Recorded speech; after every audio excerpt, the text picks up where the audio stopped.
بسم اللہ الرحمن الرحیم۔ السلام علیکم ورحمۃ اللہ وبرکاتہ۔ پیارے اور محترم اسلامی بھائیوں، میں آپ کا دوست رفاقت اللہ قادری ایک ویڈیو کے ساتھ حاضر ہوں۔ سجدے میں پیر کی انگلیوں کا پیٹ زمین پر نہ لگنا۔ اکثر لوگ اس مسئلے سے غافل ہیں اور نماز کو سیکھتے تو ہیں نہیں، اسی طریقے سے نماز پڑھتے رہتے ہیں اور کسی سے مسئلہ پوچھتے بھی نہیں، ایک دوسرے کو دیکھ کر کے ہم لوگ نماز پڑھتے رہتے ہیں۔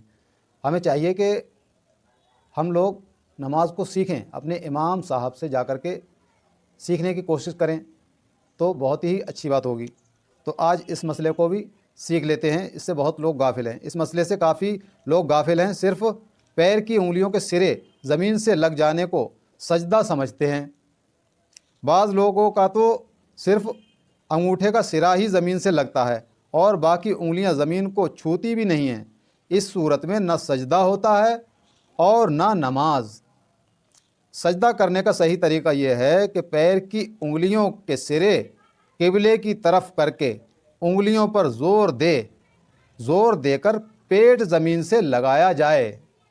فتاوی رضویہ میں ہے، سجدے میں کم از کم ایک انگلی کا پیٹ زمین سے لگا ہونا یہ فرض ہے، اور پاؤں کی اکثر انگلیوں کا پیٹ زمین پر جمع ہونا یہ واجب ہے، یعنی کم سے کم 3 انگلیاں زمین پر پیٹ ان کا لگا ہوا ہونا۔ پیٹ کا مطلب جیسے کہ یہ سرا ہے اور یہ جو ہے پورا یہاں تک پیٹ مانا جائے گا، تو اتنا کم سے کم زمین پر یوں کر کے یوں لگا دیا جائے تب یہ واجب ادا ہوگا، کم سے کم 3 انگلیوں کا لگا ہوگا تب، اور 5 انگلیوں کا پیٹ زمین سے لگا ہونا یہ سنت ہے۔ تو 5 سنت پر عمل کریں گے تبھی واجب بھی ادا ہوگا اور فرض بھی صحیح سے ادا ہوگا۔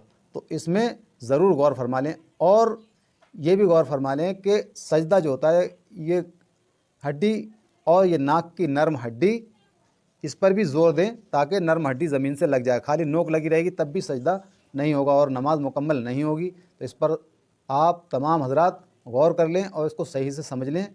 اللہ پاک عمل کی توفیق عطا فرمائے اور ہمیں نماز سیکھ کر کے اس کو پڑھنے کی توفیق عطا فرمائے، آمین بجاہ النبی الامین صلی اللہ علیہ وآلہ وسلم۔ نماز کی پابندی کرتے رہیں، جزاک اللہ خیرا۔